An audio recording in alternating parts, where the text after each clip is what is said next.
దేవునికి మహిమ కలుగును గాక. వాక్యం తీసుకుందాం పిల్లరా. గలతీయులకు రాసిన పత్రిక 5వ అధ్యాయము ప్రారంభ వచనం చదువుకున్నాము.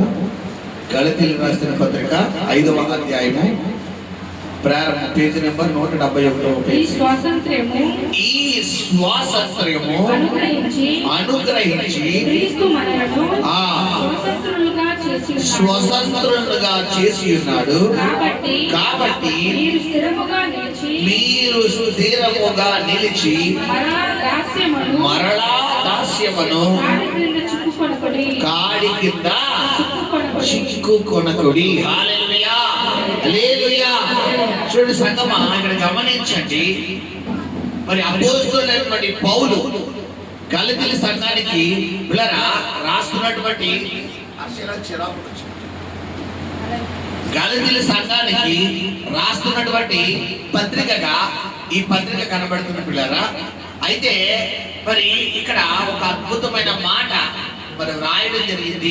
ఏంటి ఆ మాట అంటే, ఈ స్వాతంత్రమును అనుగ్రహించి. హల్లెలూయా, హల్లెలూయా. ఈ స్వాతంత్రం అంటే ఇక్కడ గమనించండి పిల్లరా, ఈ స్వాతంత్రం అంటే మనము పొందుకున్న స్వాతంత్రం కాదు. హల్లెలూయా. పౌలు గారు, మనం పొందుకున్న స్వాతంత్రం కేవలం దేశానికి మాత్రమే. దేనికి పిల్లరా? దేశానికి మాత్రమే. అయితే పౌలు దేశానికి కాదు, ఒక మనిషికి సంబంధించినటువంటి స్వాతంత్ర్యము గురించి చెప్తున్నాడు. ఫస్ట్ ఆఫ్ ఆల్, స్వాతంత్ర్యము అన్న మాటకు అర్థం మనకు తెలియాలి. What is the meaning of freedom? స్వాతంత్రము అంటే స్వేచ్ఛ, అంటే ఎవరి ఇష్టము వారిది. ఎందుకు స్వాతంత్రము అన్న పదం పిల్లరా అక్కడ ఉపయోగించడం జరిగిందంటే, ఈ స్వాతంత్ర్యము రాలేనంత వరకు మన భారతదేశము ఎవరి స్వాధీనంలో ఉండేదంటే ఆంగ్లేయులు, అంటే బ్రిటిష్ వారి యొక్క స్వాధీనంలో ఉండేది. వారి చేతిలో మనం ఏమై ఉండేవారు అంటే బానిసలుగా, దాసులుగా ఉండేవారు. వారి ఇష్టము చొప్పున, వారి కోరిక చొప్పున, వారి ఉద్దేశం చొప్పున, వారి ప్లానింగ్ చొప్పున మనం చేయాలి. కానీ మన ఇష్టము చొప్పున ఏది లేదు. ప్రారంభ వారు మన దేశానికి ఏ విధంగా వచ్చారంటే పిల్లరా, మనం చూసుకుంటే ఒక బిజినెస్ పర్పస్ ఈ దేశానికి రావడం జరిగింది. కాలక్రమేణా దేశం మీద వారు ఏం పొందుకున్నారంటే మరి పట్టు సంపాదించి దేశం అంతటిని ఎవరి గుప్పిట్లో పెట్టుకున్నారంటే వారి గుప్పిట్లో పెట్టుకుని వారి తెలివితేటలు, వారి జ్ఞానాన్ని బట్టి దేశాన్ని మొత్తం స్వాధీనపరుచుకుని మరి దాదాపు కొన్ని సంవత్సరాలు భారతదేశాన్ని వారు పరిపాలించారు. తర్వాత భారతదేశంలో ఫ్రీడమ్ ఫైటర్స్ ఎంతో మంది పిల్లరా దేశాన్ని మరి రక్షించినటువంటి పోరాట యోధులు, వారందరి యొక్క కష్టార్జితము ప్రతిఫలమే ఈ రోజు మనం చేసుకుంటున్నటువంటి ఈ స్వాతంత్ర దినోత్సవం. హల్లెలూయా. మాకు స్వాతంత్రము కావాలి, మమ్మల్ని మేమే పరిపాలించుకుంటాము. మంది అందుకని ఏ ప్రభుత్వం అంటే డెమోక్రసీ ప్రభుత్వం. డెమోక్రసీ ప్రభుత్వం అన్న మాటకు అర్థం ఏంటంటే తెలుగులో ప్రజాస్వామ్య ప్రభుత్వం. ఆ మాటకు అర్థం ఏంటంటే ప్రజల చేత, ప్రజల కొరకు, ప్రజలచే ఏర్పడే ప్రభుత్వమే ప్రజాస్వామ్యం. అంటే ప్రజల చేత, ప్రజలే ఓట్లు వేయాలి, ప్రజల కొరకు. ఆ ఓట్లు వేసి నగ్గిన వారు ప్రజల కొరకు పనిచేయాలి, ప్రజల చేత. అయితే ఈ యొక్క ప్రభుత్వమే ప్రజాస్వామ్య ప్రభుత్వం. మేము డెమోక్రసీ, ఈ యొక్క ప్రజాస్వామ్య ప్రభుత్వం మాకు కావాలి. మమ్మల్ని మేమే పరిపాలించుకుంటాం, మమ్మల్ని ఎవ్వరూ పరిపాలించాల్సిన అవసరం లేదు. మా దేశానికి మేమే వనరులు ఉత్పత్తి చేసుకుంటాము, మా దేశాన్ని మేమే డెవలప్ చేసుకుంటాము. మాకున్న నాలెడ్జ్ని బట్టి, మాకున్న జ్ఞానాన్ని బట్టి మేమే ఇంప్లిమెంట్ చేసుకుంటాము, మేమే అభివృద్ధి చెందుతాము. ఒకరు మాకు చెప్పాల్సిన అవసరం మాకు లేదు అని ఎంతో మంది పిల్లల గాంధీ గారు కావచ్చు, సుభాష్ చంద్రబోస్ కావచ్చు, ఇక ఎంతో మంది పిల్లరా గొప్ప గొప్ప పోరాట యోధులు మన దేశం కొరకు పోరాడి ఈ రోజు మనం ఇక్కడ నిలబడ్డామంటే పిల్లరా వారి యొక్క పోరాటమే. హల్లెలూయా, హల్లెలూయా. అటువంటి సమయంలోనే పిల్లరా తర్వాత కొన్ని సంవత్సరాల తర్వాత అంబేద్కర్ గారు భారత రాజ్యాంగాన్ని సృష్టించడము, రాజ్యాంగాన్ని అనేది దాన్ని సృష్టించి పిల్లరా ప్రజలు ఎలా ఉండాలి, హక్కులు ఏంటి, మన చిన్నప్పుడు టెక్స్ట్ బుక్ లో కూడా చదువుకుని ఉన్నాం. పౌరుషత్వం యొక్క హక్కులు సోషల్లో ఉంటుంది పిల్లరా, స్వేచ్ఛ హక్కులు అని చెప్పి. అయితే గమనించండి, ఇక్కడ మనం చదువుకుంటే, ఇక్కడ మనం చూసుకుంటే ఇది మన భారతదేశానికి సంబంధించినటువంటి ఇండిపెండెంట్ అంటే స్వాతంత్రం. ఎందుకు పాస్టర్ గారు ఇప్పుడు ఇదంతా చెప్పారు అంటే, ఇది నీకు తెలిస్తేనే ఇప్పుడు నేను నీకు చెప్పబోయే తెలిసింది. ఎందుకంటే అందరూ చదువుకున్న వాళ్ళు చర్చిలో ఉండరు. కొంతమంది చదువుకున్న వాళ్ళు స్వాతంత్ర్యం గురించి, ఇండిపెండెంట్ డెమోక్రసీ గురించి, ప్రజాస్వామ్య ప్రభుత్వం తెలిసిన వాళ్ళు చదువుకున్న వాళ్ళు ఉంటుంది. కొంతమంది స్కూల్కి వెళ్ళరు, వాళ్ళకి తెలియదు. హ్యాపీ ఇండిపెండెన్స్, స్వాతంత్రోత్సవమా, అవునా అంతే, ఇక్కడ దాకా తెలుసు కానీ అవుటో తెలియదు, దాని లోపల మ్యాటర్ తెలియదు. అందుకనే నేను మీకు జస్ట్ స్టార్టింగ్ హింట్ ఇచ్చాను. మన సబ్జెక్ట్ అది కాదు ఈరోజు. సరే గమనించండి పిల్లరా, అసలు స్వాతంత్ర్యము అంటే ఏంటో నేను మీకు మన భారతదేశం నుంచి వివరించాను. ఇప్పుడు అపోస్తలుడైనటువంటి పౌలు మరి గలతీయ సంఘానికి రాస్తూ, ఒక క్రైస్తవుడు అన్నవాడు ఎప్పుడు స్వాతంత్ర్యుడు అయ్యాడు, స్వాతంత్రుడు అవ్వకముందు మరి మన భారతీయులు ఎలాగైతే బ్రిటిష్ వారి యొక్క బందీలో ఉన్నారో బానిసలుగా, అలాగే క్రైస్తవుడు అన్నవాడు కూడా పిల్లరా ప్రారంభ దినములో స్వాతంత్రుడిగా ఉన్నప్పటికీ తర్వాత వారి యొక్క అవిధేయత వల్ల వారు ఇందులోకి వెళ్ళిపోయారంటే బానిసత్వము అనే బందీలోకి వెళ్ళిపోయారు, పాపము అనే బందీలోకి వెళ్ళిపోయారు. భారతీయులైన మనము ఇంగ్లాండ్ మరి దేశానికి సంబంధించి బ్రిటిష్ వారి యొక్క బందీత్వంలోకి వెళ్ళిపోతే, మనమేమో అంటే క్రైస్తవుడు అన్నవాడు ఆదాము అవ్వల యొక్క అవిధేయత వల్ల, పాపము ద్వారా, వారు దేవునికి విరోధముగా ప్రవర్తించిన విధానం ద్వారా ఏం కోల్పోయారంటే స్వాతంత్రం కోల్పోయి ఎవరి యొక్క బందీ లేదా బానిసత్వంలోకి వెళ్ళిపోయారంటే సాతాను బానిసత్వంలోకి వెళ్ళిపోయారు. హల్లెలూయా. శ్రద్ధగా ఆలోచించండి, చాలా అద్భుతమైన సబ్జెక్ట్ ప్రభు మనతో మాట్లాడుతున్నాడు.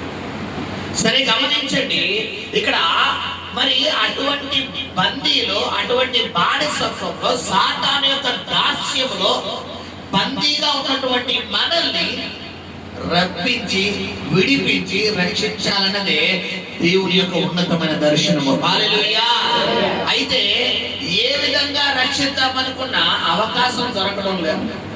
అందుకు గాను తండ్రి అయిన దేవుడు ఒకానొక సమయంలో ఒక ప్లానింగ్ చేశాడు. ఏంటి ఆ ప్లానింగ్ అంటే పిల్లరా, మరి హిందూ యొక్క ధర్మంలో ఒక శ్లోకం ఉంది, ఓం శ్రీ పిల్లరా కన్యసునకాయ నమః.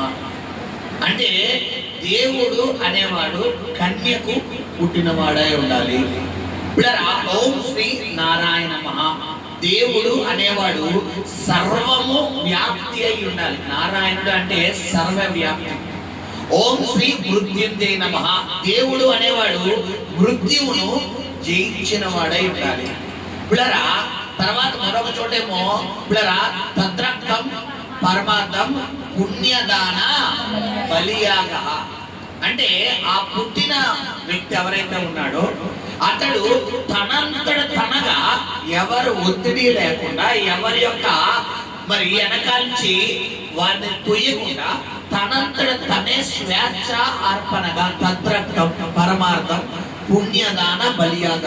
పుణ్యదానం అంటే తనంతట తనే దేవునికి అర్పణగా అయిపోయి తన రక్తం, మరి పుట్టుకలో పాపం లేని రక్తము, తన జీవితంలో పాపం లేని రక్తము, తన యొక్క నడవడికలో ఒక వయసు వచ్చే వరకు పాపం లేని రక్తము, తన మృత్యువులో సైతం పాపం లేని రక్తముగా ఆ రక్తం ఉన్నప్పుడు ఆ రక్తమే పుణ్యదాన బలియాగ. అదే దేవునికి పిల్లరా అర్పితమైనటువంటి బలి. అలాగే ఎవరైతే మరి అర్పణగా మారతారో ఆ అర్పణ దేవుడికి అంగీకారమయ్యి అతడు కార్చిన ఆ రక్తము పరిశుద్ధమైన రక్తము. కాబట్టి ఎవరైతే ఆ రక్తంలో కడగబడతారో వారందరినీ నీతిమంతులుగా తీర్చడం జరుగుతుంది. హల్లెలూయా. అందుకని ఈ రోజు మనం బాప్తిసం పొందుతున్నామంటే పిల్లరా, మరి సేవకులుగా మేము బాప్తిసం తీసుకునేటప్పుడు 3 మాటలు మీతో మేము చెబుతాం. ఆ 3 మాటలకు మీరు అగ్రీ అయితేనే మీరు బాప్తిసానికి మీరు అంగీకారమైనట్టు. ఏంటంటే మొట్టమొదటి మాట, యేసు ప్రభు వారి లోకానికి వచ్చాడని నమ్ముతున్నావా అనగానే వెంటనే మీరు చెప్పే సమాధానం, నేను నమ్ముతున్నాను. యేసు ప్రభు వారిని కొరకు మరణించాడని నమ్ముతున్నావా అంటే, అవునయ్యా నేను నమ్ముతున్నాను. యేసు ప్రభు వారిని కొరకు 2వ రాకడలో మహిమ దేహముతో మధ్యాకాశానికి రాబోతున్నాడని నువ్వు నమ్ముతున్నావా అంటే, అవునయ్యా నేను నమ్ముతున్నాను. అయితే నువ్వు నమ్ముతున్నావు కాబట్టి తండ్రి కుమార పరిశుద్ధాత్మ నామములో ఈ వ్యక్తి ప్రభువా నీ బాప్తిసం ఇచ్చి నీ నిత్య రాజ్యంలోకి వ్యక్తిని ప్రవేశపెడుతున్నానయ్యా అని సేవకుని ఆ నీటిలో ముంచి తేల్చిన మరుక్షణం పాత జీవితంలో వ్యక్తి ఏమైపోతాడంటే చనిపోయి క్రొత్త జీవితం, అంటే పాత జీవితంలో చనిపోయిన వ్యక్తి క్రీస్తు రక్తములో కడగబడి క్రొత్త జీవితంలో జన్మిస్తాడు. హల్లెలూయా. కాగా క్రీస్తునందున్నప్పుడు మృతులు ధన్యులంట. హల్లెలూయా. ఎవరైతే క్రీస్తునందు పాత జీవితంలో మృతులైపోతారో వారు ఇప్పుడు ఎవరంట? ధన్యులు. హల్లెలూయా. కాబట్టి ప్రాచీన జీవితంలో ఇలా చనిపోయి మనం ఏ జీవితంలో బ్రతుకుతున్నామంటే నవీన జీవితం, అంటే ప్రాచీన స్వభావం గతించిపోయి నవీన స్వభావం ఏం చేస్తున్నాం మనం? ధరిస్తున్నాం. హల్లెలూయా. సరే గమనించండి సంగమా, మరి క్రీస్తు యొక్క స్వారూప్యంలోకి నువ్వు మారాలన్నదే దేవుడి చిత్తం. అందుకే నీకు దేవుడు స్వాతంత్రం ఇచ్చాడు. అందుకే అపోస్తలుడైన పౌలు చెబుతున్న మాట ఏంటంటే, మనం ఒకసారి మళ్ళీ చదువునా, ఈ స్వాతంత్రము అనుగ్రహించి క్రీస్తు మనల్ని స్వతంత్రులుగా చేసి ఉన్నాడు. ఏ స్వాతంత్రము? ఆయన శిలువ మీద తన ప్రాణాన్ని బలిగా ఇచ్చి తన రక్తపు బొట్టులో ఒక రక్తపు బొట్టు కూడా ఆయన కొరకు ఉంచుకోలేదు. చిట్ట చివరి క్షణమున ఆయన శిలువ మీద మరణించినప్పుడు పిల్లరా, ఇంకొద్ది క్షణాల్లో ఆయన చనిపోతాడు కదా అనుకున్న టైంలో మరి చూడండి, మీకు ఇలాగా ఆయన 2 చేతులకు ఈ మేకులు కొట్టబడ్డాయి, 2 కాళ్ళకు మేకులు కొట్టబడ్డాయి, తల మీద ముండ్ల కిరీటం దాదాపు 3 అంగుళాలు ముళ్ళంట పిల్లరా, దాదాపు 6 అంగుళాలటువంటి మేకులంట. మరి దాదాపు 1 లేదా 2 అంగుళం, 1.5 అంగుళం వెడల్పు, 6 అంగుళాలు పొడవు మేకులు. సో గమనించండి, ఇలాంటి మేకులకు మరి శిలువ మీద కొట్టి 1.40 కొరడా దెబ్బలతో ఆయన శిలువ మీద మరి భయంకరమైనటువంటి చిత్రహింసలు ఆయన భరించి, ఎందుకంటే యూదుల్లో ఉన్నటువంటి రోమా యొక్క చట్టం ఏంటంటే ఎవరినైనా 40 కొరడా దెబ్బలు కొడితే అతనికి ఏమి వేయకూడదంటే సిలువ వేయకూడదు. అది రోమా ప్రభుత్వం చట్టం ఆ రోజుల్లో. ఎవరికైనా 40 కొరడా దెబ్బలు కొడితే అతనికి ఏమి వేయకూడదు? సిలువ వేయకూడదు. కాబట్టి ప్రజలందరూ సిలువ వేయండి, మాకు బరబ్బా కావాలి, మాకు బరబ్బా కావాలి అంటే ప్రజల యొక్క, అంటే పిలాతు తన అధికారాన్ని కాపాడుకోవడం కోసం అతను ఏం చేశాడంటే ప్రజలకు ఎక్కడ ఆ ప్రజల మాట వినకపోతే తన అధికారం నుంచి దించేస్తారేమోనని 40 కొరడా దెబ్బలు కొట్టించి మళ్ళా యేసు ప్రభువు అన్యాయంగా ఏం చేయించాడంటే సిలువ వేయించాడు. హల్లెలూయా. అక్కడ అంత అన్యాయంగా ఆయన శిక్ష పొందడం గల కారణం ఏంటంటే మనమే. ఎందుకు? మన ఆత్మ ఎక్కడికి వెళ్ళాలి పిల్లరా? నిత్య జీవంలోకి వెళ్ళాలి. హల్లెలూయా. ఆయన ఒకప్పుడు మేలు చేసిన వారే, ఒకప్పుడు గుడ్డివాడిగా యేసయ్యా నన్ను స్వస్థపరచు, ఒకవాడిగా యేసయ్యా నన్ను స్వస్థపరచు, చెవిటి వాడిగా యేసయ్యా నన్ను స్వస్థపరచు, అంగహీనుడిగా లేవలేని మంచాన పడి ఉన్న పక్షవాత రోగిగా యేసయ్యా నన్ను స్వస్థపరచు, దావీదు కుమారుడు నన్ను స్వస్థపరచడానికి పిలిచిన కేకలే ఇప్పుడు ఆయన ఏమంటున్నాయంటే ఈయన సిలువేయండి, సిలువేయండి, సిలువేయండి. ఇలాంటి వారందరినీ ఆయన చూస్తూ ఓ పక్కన బాధపడుతూ లోపల పక్కన నేను తండ్రి చిత్తాన్ని చేస్తాను, తండ్రి చిత్తాన్ని చేయడానికి లోకానికి వచ్చాను తప్ప నా స్వచిత్తం చేయడానికి నేను రాలేదు అని చెప్తూ సిలువలో 7 మాటలలో గల మొట్టమొదటి మాట ఆయన పలికిన మాట ఏంటంటే, తండ్రి వీరేమి చేయించున్నారు వీరెరుగగా వీరిని క్షమించు అన్నాడు. హల్లెలూయా. మీరు చెప్పండి, నాకు తెలిసి చేస్తారా తెలియజేస్తారా? తెలిసే చేస్తారు. కానీ యేసుప్రభు వారు ఏమంటారు? తెలియక. మరి ఈ రోజు క్రైస్తవుడిగా మారిన నీవు, క్రీస్తు స్వార్థలోకి మారిన నీవు, నీ కుటుంబ సభ్యులు, నీ భర్త, నీ భార్య, నీ తల్లి, నీ చెల్లి, నీ అక్కో, నీ తమ్ముడు, నీ అన్నో ఏదో చిన్న పొరపాటు చేస్తే దేవుడు నమ్ముకున్న వ్యక్తిగా నువ్వు ఏం చేస్తావు? 1కి 10 సార్లు ఎత్తి చూపిస్తావు. నువ్వు చేయలేదేంటి? మా తెలుసులే, గతంలో నీ భాగవతం అంతా తెలుసు, నీ స్టోరీ అంతా తెలుసా, మర్చిపోయి అనుకుంటున్నావా? ఇలాగే అన్నాడు ఆయన. చెప్పాలి. ఏమన్నాడంటే పిల్లరా, ఆయన నోటి నుండి వచ్చిన మాట అక్కడున్న అనేక మంది ప్రజలకు ప్రభుత్వం తిప్పగలిగింది. హల్లెలూయా! ఎంత అద్భుతమైన మాట అంటే, మొట్టమొదటిగా ఆయన చెబుతున్న మాట, రెండవ పక్కన్న ఇద్దరు కుడివైపు ఎడవైపున్న దొంగల్లో కుడివైపున్న దొంగ మారు మనసు పొందడానికి కారణం ఏ మాట తెలుసామా? అతడు పలికిన మొట్టమొదటి మాట. ఎందుకంటే అంతకు ముందు ఈ దొంగలిద్దరూ యేసు గురించి విన్నారంటే వినలేదు, అసలు యేసు ప్రభు గురించే తెలియదు.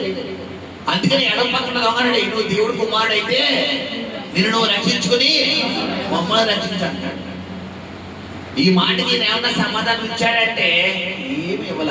ఆ పక్కన దొంగ అన్నాడు, రే బాబు, ఇది మనకు సరైనదే, మనం ఆయన అనకూడదు, ఆయన నీతిమంతుడు. ఎలా గుర్తించగలిగాడు నీతిమంతుడని?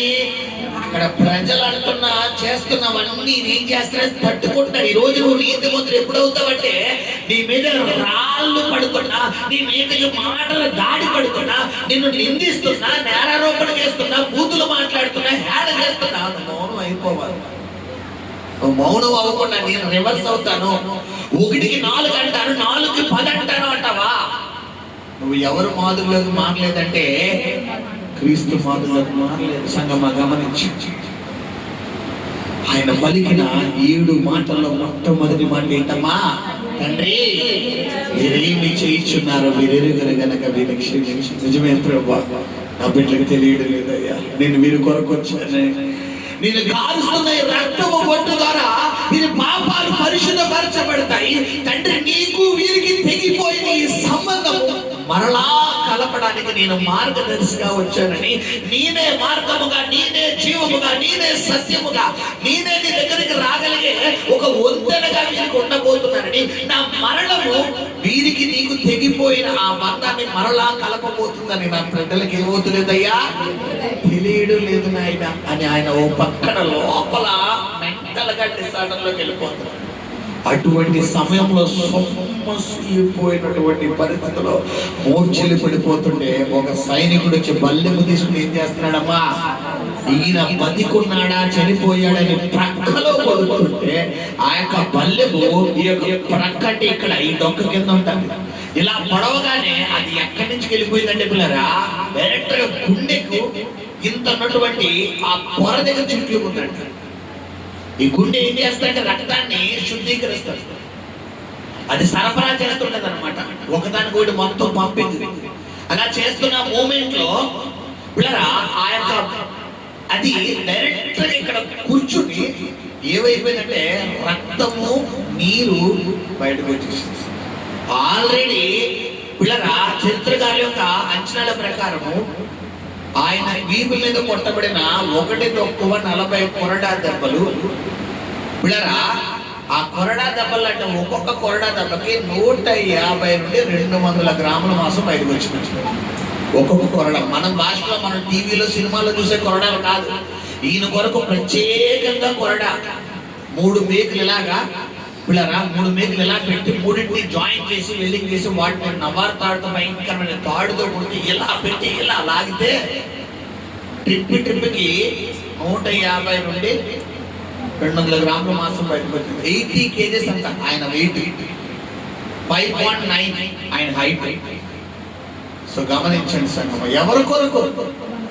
ఈ కొరకు. ఈరోజు ఫ్రీడమ్ ఫైటర్స్ దేశమునకు, మన దేశానికి ఎంతో మంది స్వాతంత్రం తీసుకురావడానికి వారి ప్రాణాన్ని బలిచ్చారని మనం గాంధీ గారి ఫోటో వేసుకుంటున్నాం, సుభాష్ చంద్ర గారి ఫోటో చెప్పుకుంటున్నాం, అల్లూరి సీతారామరాజు గారిని చెప్పుకుంటున్నాం, ఇంకా పిల్లరా ఎంతో మంది గొప్ప గొప్ప వ్యక్తుల గురించి చెప్పుకుంటున్నాం. కానీ ఒక క్రైస్తవుడిగా నీ కొరకు ఈ లోకానికి, తండ్రికి నీకు తెగిపోయిన సంబంధాన్ని ఈ లోకానికి వచ్చి ఆ తెగిపోయిన సంబంధాన్ని కలపడానికి క్రీస్తు ఆ స్వాతంత్రము నీకు అనుగ్రహించిన విషయం నీకు గుర్తుందా లేదా?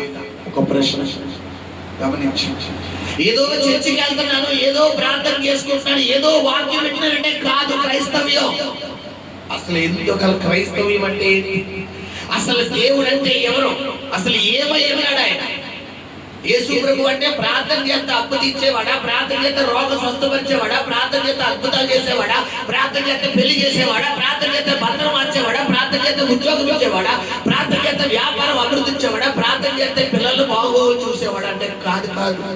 వీటన్నిటినీ ఒక పక్కన పెడితే అసలైంది ఏంటంటే యేసు ప్రభు అంటే తండ్రికి మనకి తెగిపోయిన సంబంధాన్ని మరలా కొనసాగించడానికి వచ్చిన మార్గదర్శి. హల్లెలూయా.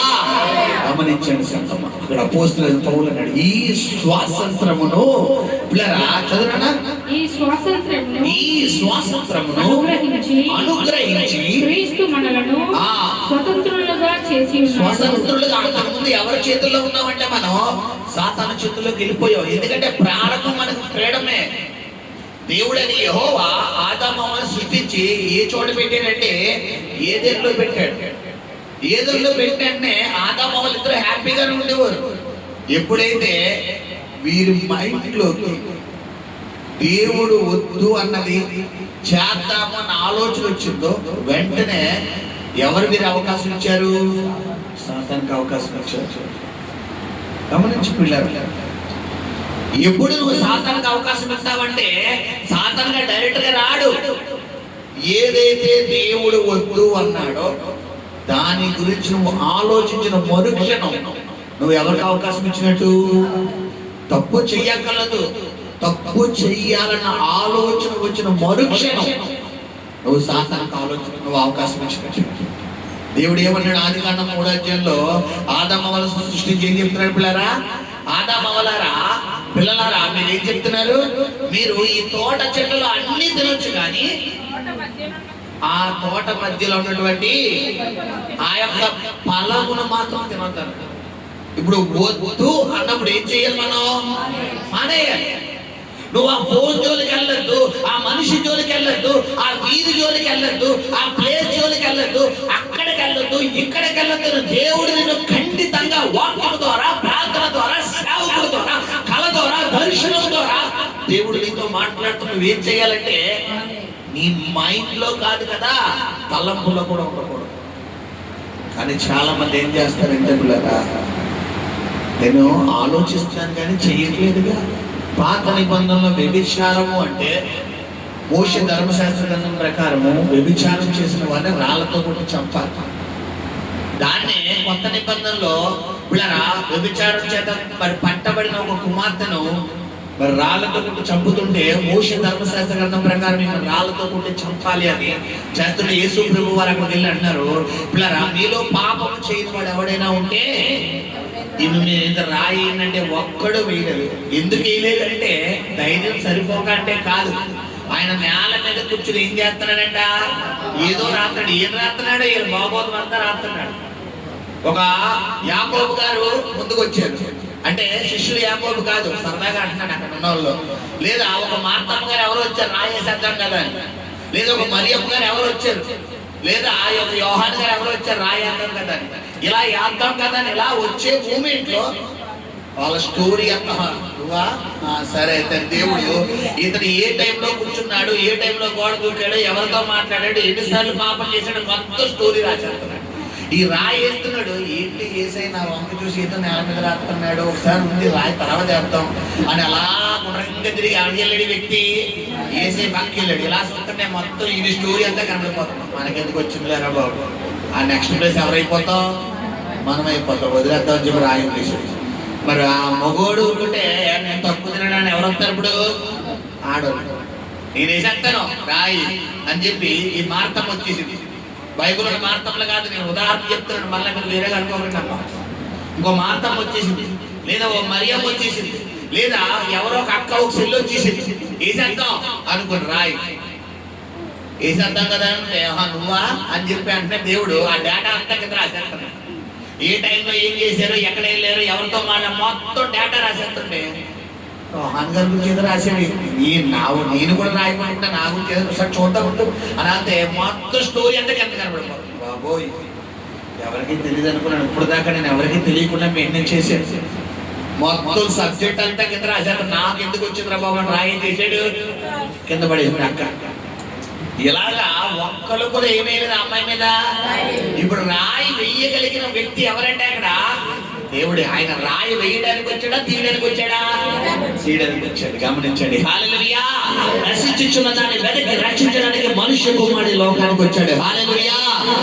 ఒక్కడు నీతిమంతులు లేక ప్రతి ఒక్కడు దేవుడు అని గురించి నీతిని తప్పి ఎందులో పడిపోతున్నారంటే పాపంలో పడిపోతున్నారు. ఆయన తెలుసు ఈ రోజు మన నీతిమంతులను కానీ ఇక్కడ నిలబడి మనం ఏదో యథార్థవంతులు, మనం ఏదో ప్రార్థన పనులు, మనం ఏదో భక్తి పనులు అని కాదు. దేన్ని బట్టి ఇక్కడ మనం కూర్చున్నాము, నిలబడ్డాము, నేను మాట్లాడుతున్నాను, మీరు వింటున్నారంటే ఆయన కృపను బట్టి మాత్రమే. హల్లెలూయా. ఆయన కృప ఏం చేయకూడదంటే మనం వ్యర్థం చేసుకోకూడదు. సంగమా గమనించండి. ఆదాము అవ్వలు ఎప్పుడైతే దేవుడు వద్దు అన్నాడో ఆ మరుక్షణం మీరు ఏం చేశారంటే వద్దు అన్న దాని గురించి ఆలోచించడం మొదలుపెట్టారు.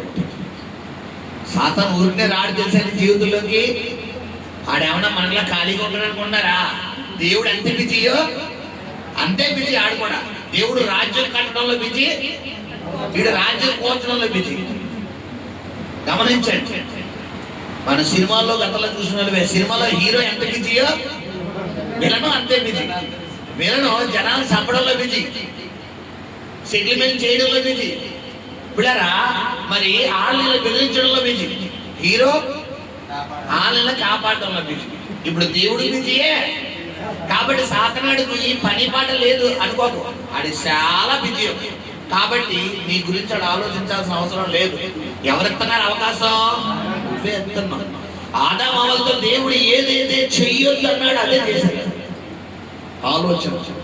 పాత నిబంధనలో వ్యభిచారం అలా అయితే కొత్త నిబంధన యేసుప్రభువు ఏమన్నా మత్తయి సువార్త 5వ అధ్యాయంలో చివరిలో మనం చూసుకుంటే, నీవు ఒక పరాయి స్త్రీని చూసినప్పుడు ఆమెతో వెళ్ళి వ్యభిచారం చెయ్యగలదు. ఏంటంట? మోహపు చూపు.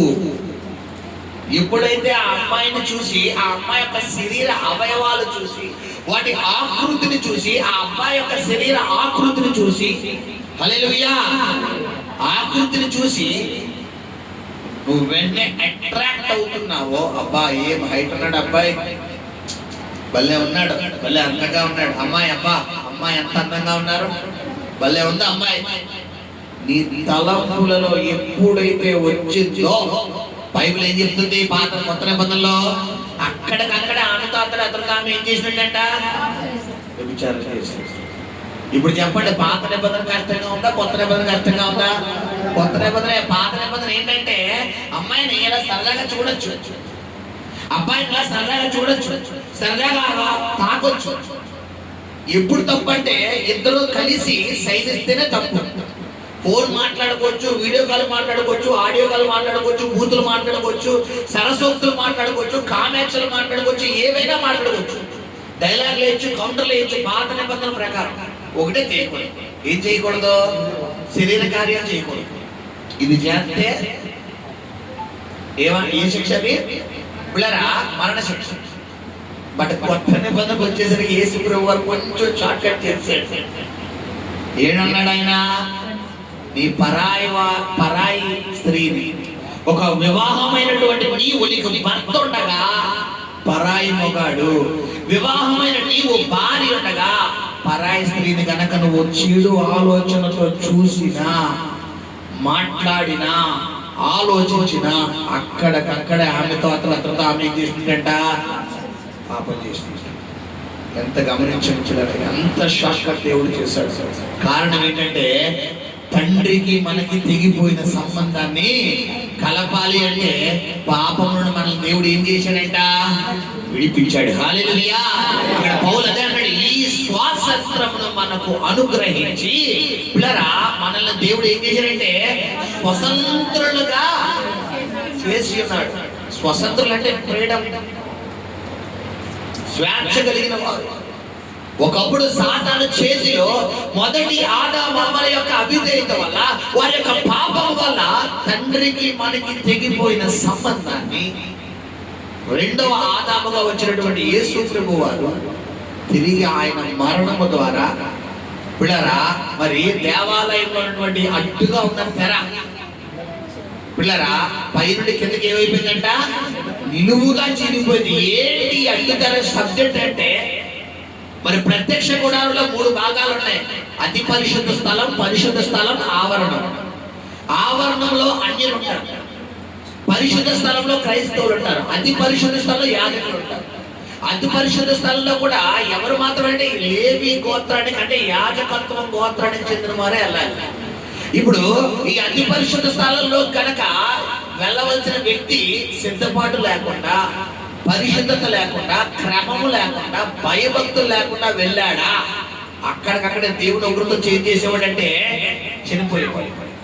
అతని లోపలికి వెళ్ళి ఇంకా రాలేదు అని ఒకవేళ ఎవరన్నా తొంగి చూసిన వారు చనిపోతారు. కాబట్టి ఈ దేవాలయంలో అతి పరిశుద్ధంలోకి వెళ్ళిన వ్యక్తి తడకి ఏం కట్టాలంటే ఒక తాడు కట్టి ఆ తాడు బయటకు వదలాలండి. ఆ తాడు బయటకు వెళ్తే ఈ పరిశుద్ధ స్థలంలో, ఈ అతి పరిశుద్ధంలోకి అర్పణ తీసుకుని వెళ్ళిన వ్యక్తి ప్రజల యొక్క పాప పరిహారార్థము ఆ బలి అర్పణ తీసుకువెళ్ళి అతి పరిశుద్ధంలో దేవుడికి అర్పించిన తర్వాత ఒక టైం అనేది ఉంటుంది. ఆ టైంలో కనుక రాకపోతే ఏం జరిగి ఉండదు లోపల, ఇతని తలంపులు. సో దేవుడి మందిరానికి ప్రసంగి 5:1 చెప్తున్నాడు, నువ్వు దేవుడి మందిరానికి వెళ్ళి నీ ప్రవర్తన ఎలా ఉండాలంట, జాగ్రత్తగా ఉంచు. నీ చూపు జాగ్రత్తగా ఉండాలి, నీ మాట జాగ్రత్తగా ఉండాలి, నీ తలంపులు జాగ్రత్తగా ఉండాలి, నీ ఆలోచనలు జాగ్రత్తగా. ఏదో రోడ్డు మీద ఉన్నప్పుడు, ఏదో ఫ్రెండ్స్ తో ఉన్నప్పుడు, ఏదో కాలేజీలో ఉన్నప్పుడు, ఏదో స్కూల్లో ఉన్నప్పుడు, ఏదో పార్టీలో ఉన్నప్పుడు, ఏదో ఫంక్షన్ లో ఉన్నప్పుడు ఉన్నట్టుగా ఇక్కడ కనుక చూపు, నీ మాట, నీ తలంపును అపవిత్రపరిస్తే దీవెనకు బదులుగా నువ్వే పొందుకుని వెళ్తావంటే శాపాన్ని పొందుకుని వెళ్తావు.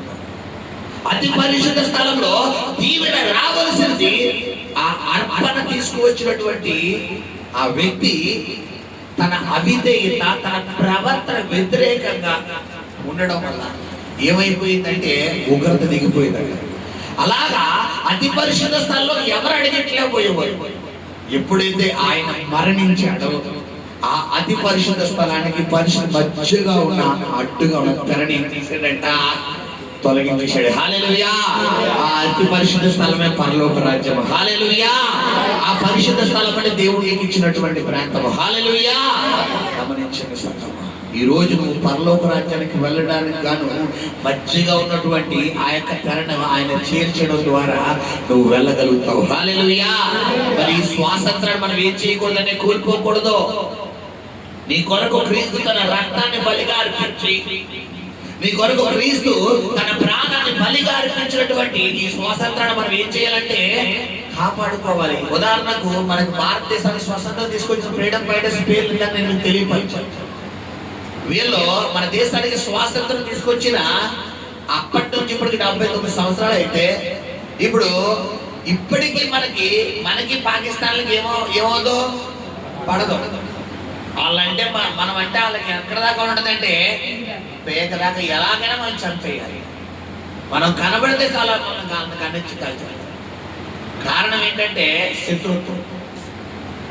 ఇప్పుడు గమనించలేరా, అలాంటి పాకిస్తానీలకు మనం గనక చోటిచ్చి, మా ఇంట్లో చోటిస్తాను, మా ఉద్యోగంలో చోటిస్తాను, నా వ్యాపారంలో ప్లేస్ ఇస్తాను, నేను నీకు డబ్బులు ఇస్తాను, ఇక్కడ ఉన్న విషయాలన్నీ నీకు చెప్తాను అన్నామనుకో, ఎవరికి నమ్మద్రోహం చేసినట్టు చెప్పాలి? నీ ఇంటిగా, దేశానికా? దేశానికి. ఎగ్జాక్ట్ గా ఇప్పుడు దీన్ని ఆత్మీయంగా చేసుకో. దేవుడు నీ కొరకు మరణించి, అక్కడేమో ఫ్రీడమ్ ఫైటర్స్ మరణించారు, ఇక్కడ ఎవరు మరణించారు? క్రీస్తు మరణించాడు. క్రీస్తు నీ కొరకు మరణించి, అక్కడేమో మనకు ఫ్రీడమ్ ఫైటర్స్ స్వాతంత్రం ఇచ్చారు. ఇక్కడ క్రీస్తు మనకేమిచ్చాడు? నరకానికి వెళ్ళిపోవచ్చిన మన ఆత్మ నిత్య జీవానికి తీసుకురావడానికి ఆయన మార్గంగా మారాడు. అక్కడ ఫ్రీడమ్ ఫైటర్స్ ఇచ్చినటువంటి ఇండిపెండెంట్ స్వాతంత్రాన్ని ఎలా కాపాడుకుంటున్నామో దేశమంతా ఒకటే. సభ్యులరా, దేశము అంటే ఈ యొక్క ఆ గీతంలో కూడా ఒకటే. ఆ పాట ఒకసారి పాడండి పిల్లరా. జనగణమన అధినాయక జయ హే భారత భాగ్య విధాత, పంజాబ సింధు గుజరాట మరాఠా ద్రావిడ ఉచ్చల వంగా, ఇంజై హిమాచల యమునా గంగా ఉచ్చల జలధి తరంగా.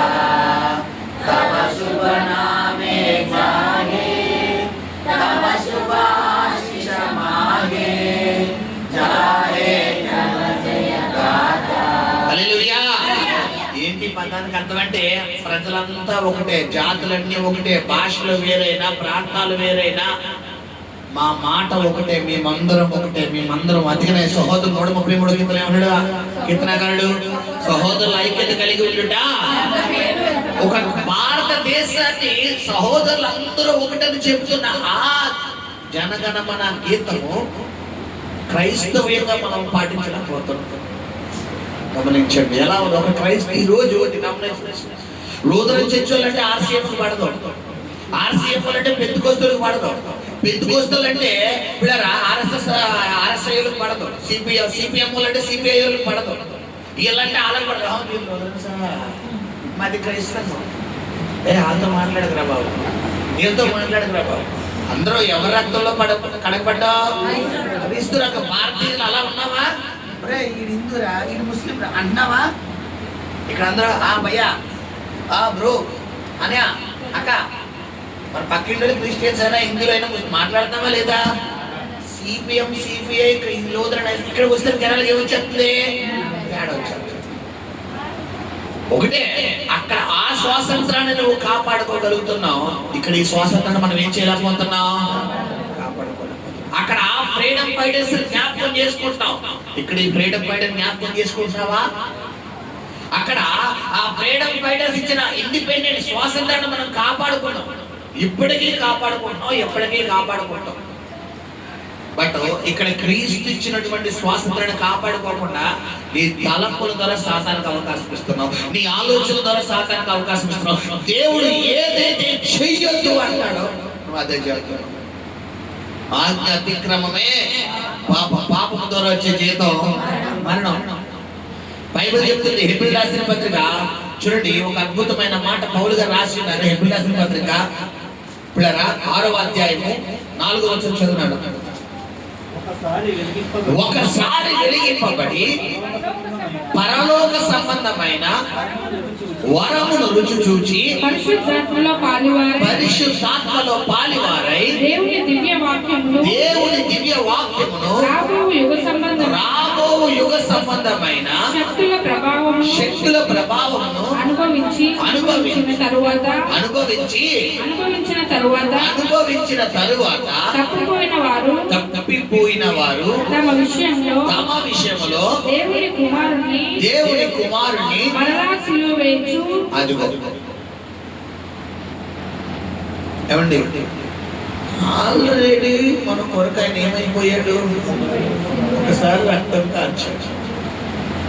3 వేగులకు ఒక మనిషి వేలాడటం అంటే మామూలు విషయం ఆ సంగమా?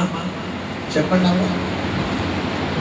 ఆయన ముండ్లు అంట, ఆ తలలో దింపబడిన ముండ్లు ఈ తలలో మన సర్క్యులేషన్ కి సంబంధించిన నరాలన్నీ బ్రెయిన్ ద్వారా మొత్తం.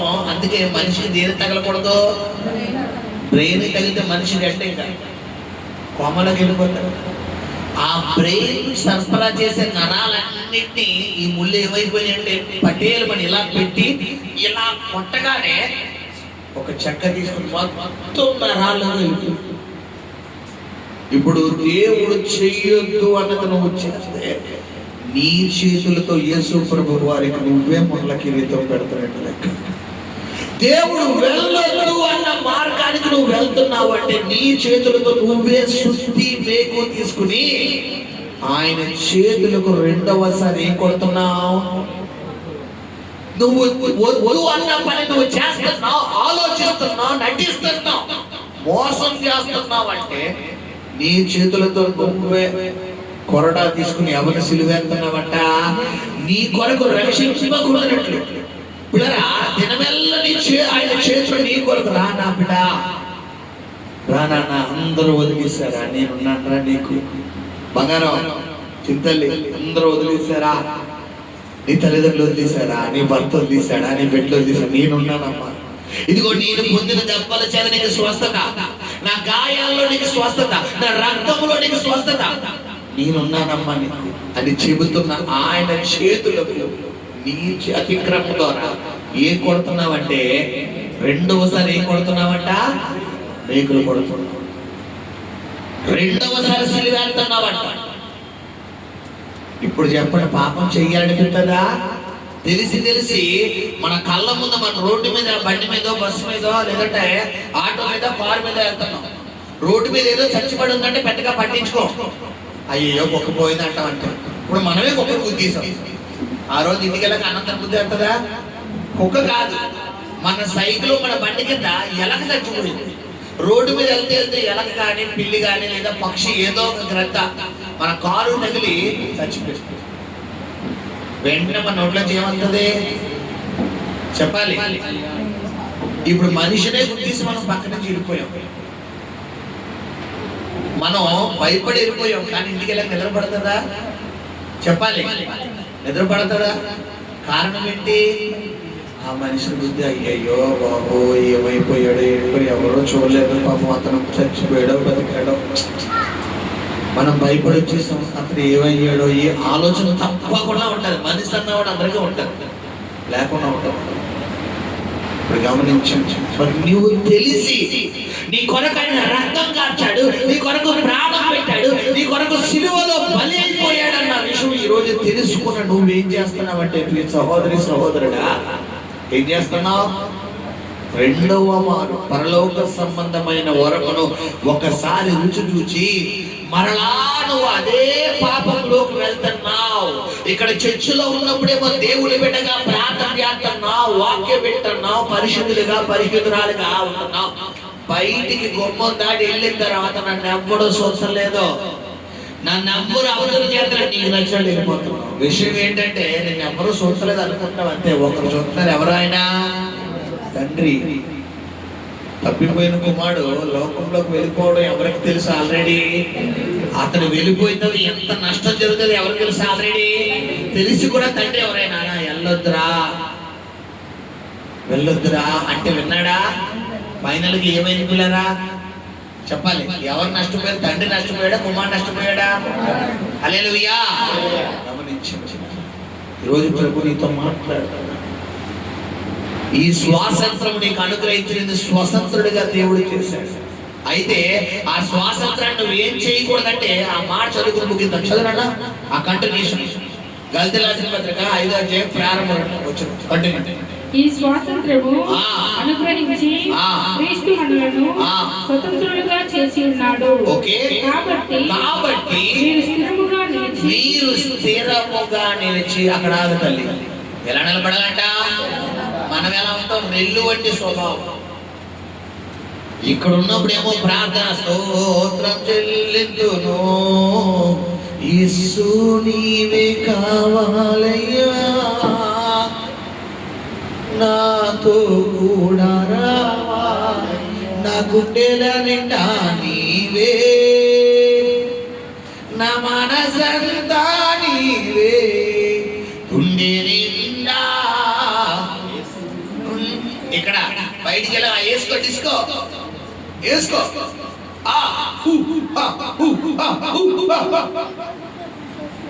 ఇదేనా చెప్తున్నాడు? రెల్లు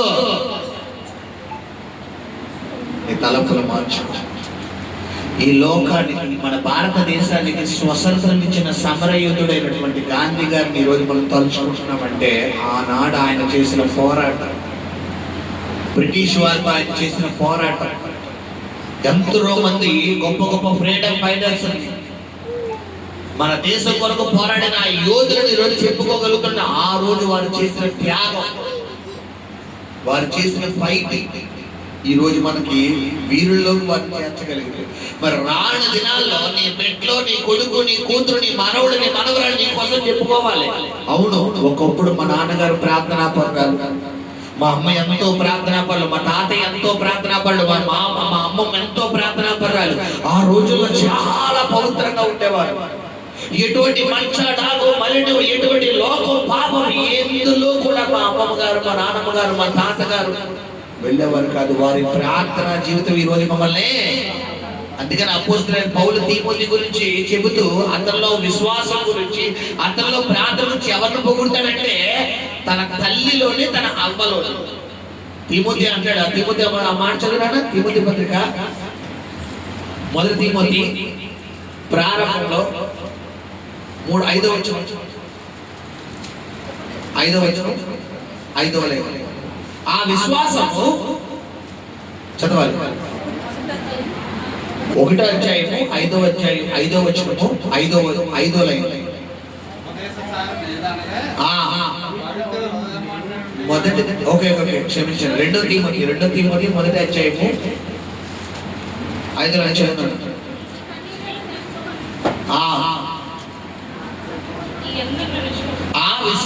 మొదటి 2 తీమోతి పత్రిక మొదటి అధ్యాయము 5వ లైను 5వ వచనము 5వ లైన్. ఆ విశ్వాసము నీ అవ్వ అయిన లోయలోను నీ తల్లి అయిన యునేకిలోను వసించెను. అది వసించుచున్నదని అపోస్తలుడైన పౌలు తీమోతిలో ఉన్న విశ్వాసం గురించి గమనిస్తున్నాడు. అయ్యి బాబు, ఈ యవ్వన కాలంలో ఇంత విశ్వాసం ఎలా వచ్చింది? అసలు దేవుడు అంటే ఈ యవ్వన కాలం ఇంత ప్రేమ ఎలా పుట్టిందిరా బాబు? ఈ యవ్వన కాలంలో లోకంలో ఎలా ఉన్నారో సినిమాలు, యూట్యూబ్లు, టిక్ టాక్లు, డమ్మబుస్, అది ఫేస్బుక్, ఈ బుక్ ఆ బుక్ లోకి మొఖాలు ఎట్టేసి తిరిగేస్తుంటే ఈ కుర్రోడు అత్తమానం ప్రార్థన, దేవుడు పాటలు, ఆరాధన వాక్యం అని. అయ్యో బాబోయ్, అసలు ఎలా ఉండగలుగుతున్నాడు ఈ కుర్రోడు? ఎంత లోకాన్ని టెంప్టేషన్ నుంచి అలా జయించగలుగుతున్నాడంటే ఎలాగా అని సేవకులు అనుకునేలాగా ఎవరు ఉండాలి ఇక్కడ? యవ్వనస్తులు ఉండాలి. తీమోతి గురించి పౌలు అంటాడు, అసలు ఎలా ఉండగలుగుతున్నావయ్యా అన్నప్పుడు అప్పుడు పౌలుకు పరిశుద్ధాత్ముడు సహాయం చేశాడు. ఏంటి? ఇది నీ విశ్వాసం కాదు తీమోతి, నీ తల్లి అని యునేకిలోని, నీ అమ్మ అయిన మరి లోయలోని ఆమె విశ్వాసం. నీ అమ్మ అంటే ఎవరో? అమ్మమ్మకి అమ్మ. మనకు అమ్మమ్మ ఉన్నారు, మన అమ్మగారికి అమ్మ ఉన్నారు. ఆ అమ్మ మనకి ఏమవుతారు? అమ్మమ్మ. మన అమ్మమ్మ గారికి అమ్మ మనకి ఏమవుతారు? అవ్వ. ఇప్పుడు నీ అవ్వ క్రీస్తులో ఎంతగానో పట్టుదల ఉండేవారు. ఆ మీ అవ్వ వాళ్ళ అమ్మగారికి దేవుళ్ళలో నేర్పేవారు. వాళ్ళ అమ్మగారు మీ అమ్మగారికి నడిపించారు. మీ అమ్మగారు తీమోతి నిన్ను కూడా దేవుళ్ళు నడిపించారు. నాకు ఇప్పుడు అర్థం అవుతుంది, ఇది నీ విశ్వాసం కాదయ్యా, వారిలో ఉన్న విశ్వాసం. హల్లెలూయా. మరి రాబోతున్న తరము వారు నీ గురించి ఏం చెయ్యాలంటే ఇలా చెప్పుకోవాలి. మా అమ్మగారు తెలుసులేరా బాబు, ఒరే ఇలా అమ్మగారు తెలుసా నీకు? ఆ రోజులు అలాగ అక్కడ ఇలా నాన్న గురించి అలాగా అని చెప్పుకోవాలా? ఎలా చెప్పుకోవాలి చెప్పాలి సంగమా? మన పిల్లలు, మన తల్లిదండ్రులు లేదా పిల్లరా, మన రానున్న నెక్స్ట్ జనరేషన్, మన కొడుకులు, మన మనవల్లో, మన ముని మనవలు మన కోసం ఎలా చెప్పుకోవాలి? ఆ రోజుల్లో మా నాన్నగారు మోకాలు వేస్తే దిగేవారు కాదు. మా అమ్మగారు దేవుడితో ముఖాముఖిగా మాట్లాడేవారు. మా నాన్నగారు దేవుడితో ముఖాముఖిగా మాట్లాడేవారు. మా నాన్నగారు ప్రార్థనలో కూర్చుంటే సరే దేవుడు దర్శనమిచ్చేవాడు. కళల ద్వారా దేవుడు మాట్లాడేవాడు. ఎవరు మన కోసం చెప్పుకోవాలి? మన నెక్స్ట్ జనరేషన్ చెప్పుకోవాలంటే ముందు ఎవరు నడుచుకోవాలి ఇక్కడ? మరి నువ్వు తుమ్మితే ఊడిపోయే ముక్కలా ఉంటే ఎప్పుడు చెప్పుకుంటారు? నువ్వు కట్టబడ్డానికే 30 సంవత్సరాలు పడుతున్నాయి. నువ్వు సిరిచికి వచ్చి ఇక్కడేమో పావురులా ఉన్నావు, బయటికి వెళ్ళిపోయి ఏమవుతున్నావు? కాక అయిపోతావు.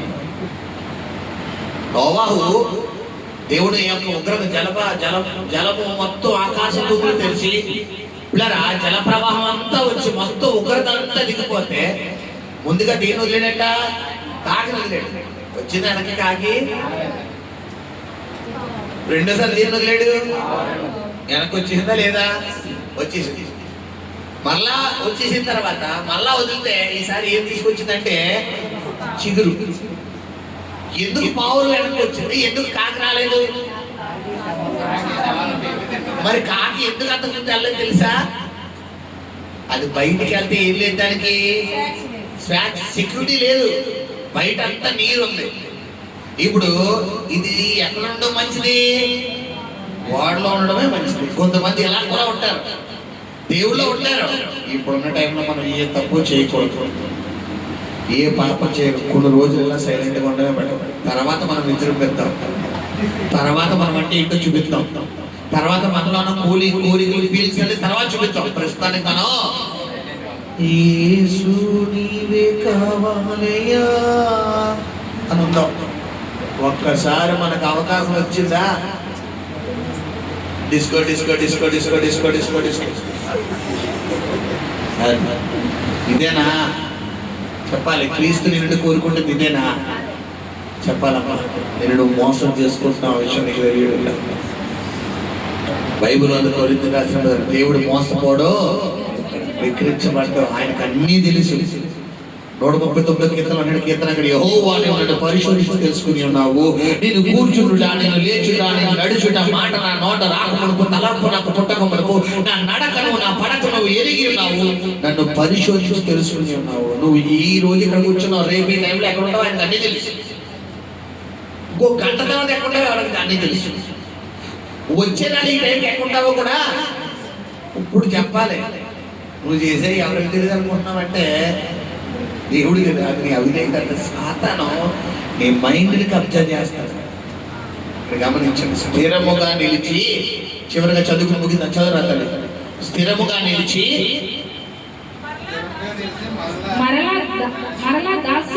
మరలా దాస్యమును కాడి క్రింద చిక్కుకొనకుడి. ఏంట దాస్యము? పాపం. ఒకప్పుడు నిన్ను ఏ పాపం నుండి దేవుడు విడిపించాడో, ఏ సాతాను కోర నుంచి దేవుడు విడిపించాడో, ఏ అవిధేయత నుంచి దేవుడు విడిపించాడో, మళ్ళా దాస్యమనే కాడి కిందకి ఏమన్నాడు దేవుడు? ఎల్లకో. తారు తెలుసా? తారు ఇప్పుడు తారు రోడ్లో అది వస్తున్నాయి, కానీ ఎప్పుడైనా తారు పట్టుకున్నారా? ఎలా ఉంటది? సేదికి పట్టుకుని మళ్ళా ఎలా ఎలా ఎలా ఎలా అంటే నీకు సిరాక చివరికి చేతులు కడుక్కునే వరకు కూడా వదులుతుంది. పాపం కూడా అంతే. ఒకసారి అందుకనే హేబెలు కయీను గురించి దేవుడు కయీను అడుగుతున్నాడు, సత్యము నువ్వు అక్కడ సత్యం అంటే నువ్వు సత్ప్రవర్తన కలిగిన ఎడలా, ఆ మాట చదువునా? ఆదికాండము 4వ అధ్యాయం 5వ అధ్యాయం ప్రారంభం చదువునా? 4వ అధ్యాయం 7వ చదువు. నువ్వు సక్రియ చేసిన ఎడలా తలనెత్తుకొనవా, సక్రియ చేయని ఎడలా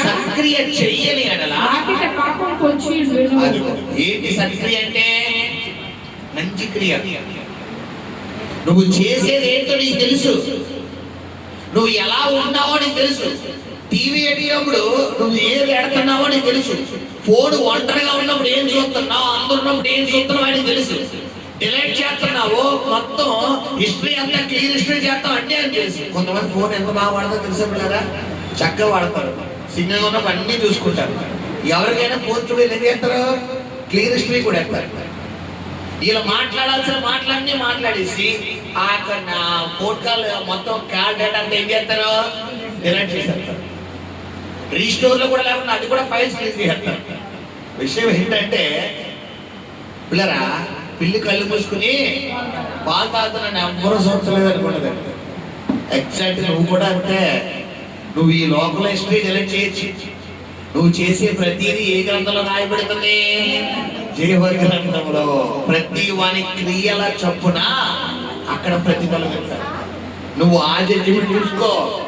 ఈ హిస్టరీ క్లియర్ చేయొచ్చు, ఈ నెంబర్ క్లియర్ చేయొచ్చు. ఏ నెంబర్ ఎక్కడ క్లియర్ చేయలేవు, ఆ పేజీ చెప్పలేవు, నీ వల్ల కాదు.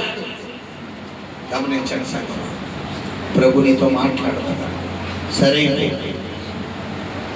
గమనించండి. నువ్వు సక్రియ చేసిన ఎడలా తలనెత్తుకునవా, నువ్వు సక్రియ చెయ్యని ఎడలా వాకిట ఏముంటుందంట? పొంచి పాపం పొంచి ఉన్నది. దాని ఎడల నీకు ఏం కలుగుతుందంట? నీ ఎడల దానికి వాంఛ కలుగును. ఏంటి వాంఛ అంటే? మాటకు అర్థం ఏంటి? కోరిక. నీ ఎడల దానికి అంటే పాపానికి నీ ఎడల ఏం కలుగుతుంది? కోరిక. నువ్వు రోడ్డు మీద వెళ్ళిపోతూ నీకు నీ ఎదురున్న వ్యక్తి జేబులో ఒక 500 కింద పడిపోయింది. ఆయన జేబులో పరస్ తీస్తూ ఆయన జేబులో ఉన్న 500 కింద పడిపోయింది. నువ్వు రోడ్డు మీద వెళ్ళిపోతే ఎవరితో పడిపోయిందో నువ్వు చూడలేదు, ఎవరో చూడలేదు, నువ్వు చూసావు, తీసుకున్నావు. అది తప్పు కాదు. నీ ముందున్న వ్యక్తి జేబు చేతుడు 500 కింద పడిపోయింది, అది ఆయన తెలియదు. వెంటనే నువ్వు ఏం చేశాడు? కాలేజ్. ఎందుకు? ఆయన చూస్తాం. ఏదో పెన్న కింద పడేసినట్టు కింద పడేస్తావా, ఎలా తీసి కాలేజ్ ఎలా తీసి పెడతా. ఇప్పుడు విషయం ఏంటంటే నువ్వు చేసిన స్కెచ్ అంతా ఆయన తెలుసు. నువ్వు సక్రియ చెయ్యని ఎడలా తలనెత్తుకోను. ఇప్పుడు ఆయన అంటాడు, ఏమండి నా 500 తెచ్చారండి, ఇక్కడ జేబులో ఉండేదండి అంటాడు.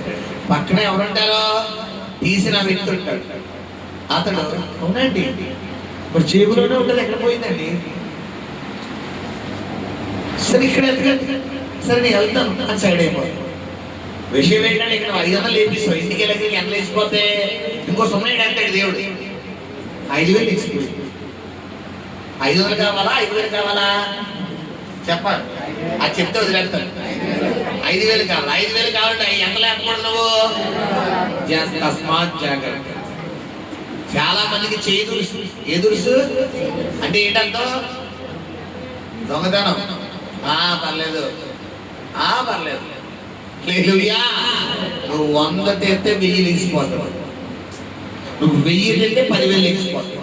డబల్ మళ్ళీ 90% ఇచ్చేస్తారు ఆయన బోనస్. ఇప్పుడు ఆ 500 తీసి ఆయన వ్యక్తి చేతిలో ఇవ్వి, ఇంకో 0 పెట్టి దేవుడికి ఎంత ఇస్తాడు? 5,000. ఇప్పుడు అక్రమంగా 500 కావాలా, న్యాయంగా 5,000 కావాలా? అక్రమంగా 500 కావాలంటే దేవుడు 5,000 లేపెడతాడు. లేదు బాబు 500 కొద్ది అన్నం నమస్కారం. ఇన్ని రోజులు అలా 500 లేపి ఎన్ని 5,000 పోగొట్టుకున్నాను, నాకు ఎందుకు వచ్చింది దరిద్రం, అందుకే నా పరిస్థితి ఇంకా దిగజారిపోతుంది. నాకు వద్దు బాబు, ఈ 100 నాకు వద్దు, ఈ 500 నాకు వద్దు, ఈ 1000 నాకు వద్దు, నాకు దేవుడి దగ్గర నుంచి కావాలనుకుంటావా? నువ్వే క్రియ చేయాలంట, సత్క్రియ చేయాలి. కొంతమంది అబద్ధం ఆడతారు. మీకు తెలియని ఒక విషయం చెప్పి నేను ముగిస్తాను. నువ్వు సాతానికి ఎక్కడ దొరికిపోతావంటే ఇక్కడ దొరికిపోతావు. అబద్ధానికి జనకుడు ఎవరో? సాతానుడు. మా నాన్నగారు నా పేరు మీద ఏమి అకౌంట్ ఉంచలేదు. ఒకవేళ ఉంచినా అవి వారసులు ఎవరవుతారు? ఇప్పుడు మా ఇంట్లో 4 సంతానం, 3 ఆడపిల్లలు, నేను. ఇప్పుడు మా నాన్నగారు ఇచ్చిన బంగ్లాలు బిల్డింగ్లు అన్ని ఎవరి సొంతం అయిపోతే బంగారం అంతా ఎవరి అకౌంట్లోకి వెళ్తుంది? చెల్లెలు అక్కడ. ఆస్తి మాత్రం ఎవరికి వస్తుంది? నాకు వస్తుంది.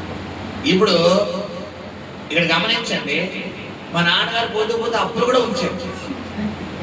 ఇప్పుడు ఈ కూడా ఎవరి అకౌంట్లోకి వస్తాయి? ఏంటి నేను ఒప్పుకోను. అవ్వ కావాలంటే పువ్వ కావాలి, ఆస్తి కావాలంటే ఏం కూడా తీసుకోవాలి, నువ్వు అప్పుడు కూడా తీసుకోవాలి. సో గమనించు, నీ తండ్రిని బట్టి నీకు ఆశీర్వాదం. పరలోక సంబంధమైన తండ్రిని నువ్వు ఆశ్రయించావనుకో, నువ్వు సత్యమే మాట్లాడు. తండ్రి వారసత్వం ఆశీర్వాదాలు, దీవెనలు, సమృద్ధులు. నువ్వు అపవాదిని తండ్రిగా చేసుకుంటే నువ్వు నోరిప్పితే అబద్ధం ఆడుకోడు. కొంతమంది నువ్వు అంటే అబద్ధం, అంటే అబద్ధం, కూర్చుంటే అబద్ధం, నిలబడితే అబద్ధం, మాటకు ముద్ద అబద్ధం. నిజం చెప్తే ఎక్కడ తిట్టేస్తారో, ఎక్కడ గొడవడేస్తారో, ఎక్కడ మాట్లాడతారో, ఎక్కడ ఏమన్నాడేస్తారు. పర్లేదు చూసారండి. విషయం ఏంటంటే అబద్ధానికి జనకుడు ఎవరో? అపవాదం. నీ తండ్రిని నువ్వు మార్చేసుకుంటున్నావు, నీకు అర్థం కావట్లేదు. నీ తండ్రి నెక్స్ట్ జనరేషన్ ఎవరో వారసత్వం ఎవరికి వస్తుంది? నీకే వస్తుంది. గమనించండి, నేను ముగిస్తాను. క్రీస్తు స్వాతంత్రము పిల్లరా మనల్ని స్వతంత్రులుగా చేసింది. కాబట్టి మనం ఎలా నిలబడాలంటే స్థిరముగా నిలబడి మనం సాతాను అనే కాడికి ఏం చేయకూడదంట, నిలబడకూడదు. నీ అవిధేయతే నీకు పాప, నీ అవిధేయత నీకు నష్టాన్ని తీసుకొస్తారు, నీ అతిక్రమం నీకు నష్టాన్ని తీసుకొస్తారు. ఈ లోక సంబంధమైన స్వాతంత్ర దినోత్సవం చేసుకుంటున్న ప్రియ సంగమా, ప్రభు నీతో మాట్లాడుతున్నాడు. ఆత్మ సంబంధమైన స్వాతంత్రాన్ని కూడా దేవుడికి ఇచ్చి ఉన్నాడు. ఈ స్వాతంత్రానికి సంబంధించిన సమర యోధులను ఎలా జ్ఞాపకం చేసుకుంటున్నావో, ఆత్మ సంబంధమైన స్వాతంత్రాన్ని ఇచ్చిన క్రీస్తును కూడా ఈ రోజు నువ్వు జ్ఞాపకం చేసుకో. వారి యొక్క పోరాటం, వారి యొక్క రక్తాన్ని చిందించి ఎలాగ మన దేశానికి స్వాతంత్రం ఇచ్చారని మనం చెప్పుకుంటున్నామో, క్రీస్తు నీ కొరకు తన రక్తాన్ని పనంగా ఇచ్చి ఎలాగ స్వాతంత్రాన్ని, తండ్రికి మనకి తెగిపోయిన సంబంధాన్ని కలిపాడో, నువ్వు కూడా 10 మందికి ఏం చేయాలి చెప్పాలి. హల్లెలూయా. మేరా ఇండియన్ అంటాం అంటే ఏంటి? నేను భారత్. మేరా క్రిస్టియన్ అనే సత్తా ఉందా నీ దగ్గర? సత్తా ఉందా? రోడ్డు మీద గట్టిగా అరవగలవా? చెప్పాలి. ఎక్కడ వెళ్తే ఎక్కడ ఎవడొచ్చి కూడా వెళ్తాడు రా బాబు, మళ్ళీ రేషన్ కార్డు ఆపేస్తాడు, ఆ కార్డు ఆపేస్తాడు, ఈ కార్డు ఆపేస్తాడు, ఆ యొక్క రిజర్వేషన్ ఆగిపోద్ది, ఈ రిజర్వేషన్ ఆగిపోద్దని ఎప్పుడు నీ గుండెల్లో నువ్వు మనస్ఫూర్తిగా చెప్పగలుగుతావో ఆ రోజు నువ్వు క్రీస్తును సొంత రక్షకుడిగా అంగీకరించాడు. హల్లెలూయా, హల్లెలూయా. గమనించండి, పూర్తిగా దేవుడికి లోపడదాం, దేవుడి కార్యాలు పొందుకున్నాం. దేవుడి కొద్ది మాటలు మన ఇంట్లో దీవించి ఆశించి నడిపించుగాక. ప్రార్థన.